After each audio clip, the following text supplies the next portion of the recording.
Okay, so this is the solar water fountain, and it's a little early for the season just yet to get this in. So this is kind of just a first look at some of the equipment and things that come with it.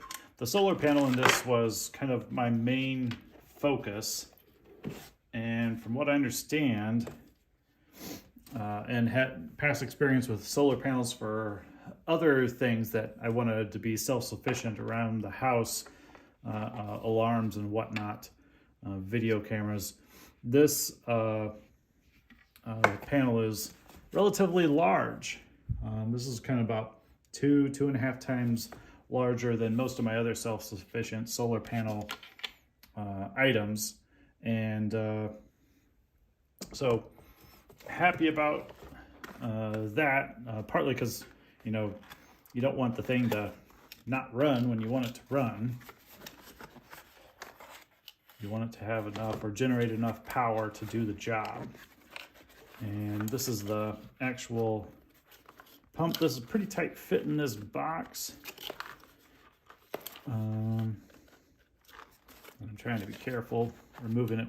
You can kind of see maybe the box is a little swelled just from this pump being jammed in there pretty tight.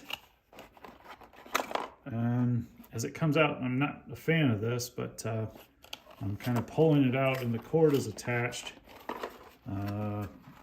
Definitely not a fan of any of that. If I'd known that, I probably would have ripped the box apart. And it's apparently this long cord that's in here with the pump that's kind of stuck and making it swell. It's probably the right size box for the pump itself, but the cord is a tight fit in here, all bundled up, and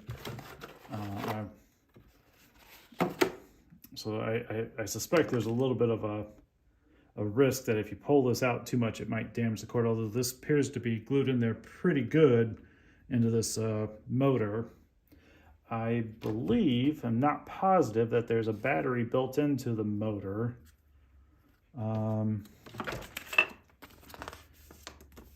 I'd read on some of the other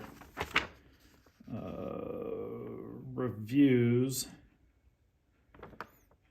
and at first from the reviews I thought the battery was built into the panel itself. Maybe I'm mistaken. The instructions don't mention a battery. Maybe that's a different item, or maybe I'm just not seeing it. So anyway, one of my goals is I'm hoping that this will be able to charge and run into the evening a bit off of a charge somewhere, and maybe there's a bit of a battery built in there.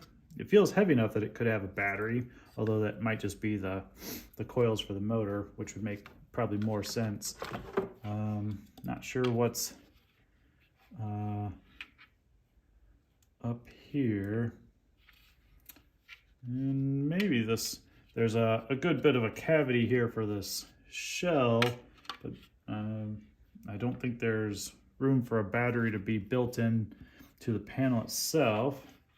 And this looks pretty small to hold a battery too. So maybe this does not have a battery.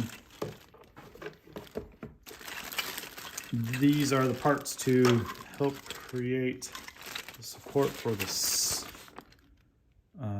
for the items that come out of the pump. So this is the stand for the solar panel. And it can be mounted, screwed on mounts, or you can stake it if it's going into the ground, maybe a little distance from the thing. And then there's the various items for the type of spray coming out of the fountain. There's a couple of these attachments for what will be a different spread of the water coming out, and piping coming out of the pump. So I'll know more after I get this thing actually up and running. This is the first look. Hopefully once it gets just a little bit more consistently warm. As I repacked this, to save it for another week or two until it gets warm. I kind of feel like whomever packed this probably just bunched up that cord improperly, and so it made for a strange experience for me unpacking, but I think that was probably a packer's mistake, because as I repacked it, I didn't fold the cord inside, which kept the height normal and should make it a lot easier, safer for me to pull this out in the future. It all fits very nicely. Maybe somebody was just in a hurry shoving it in there, and or this one happened to get folded, I don't know.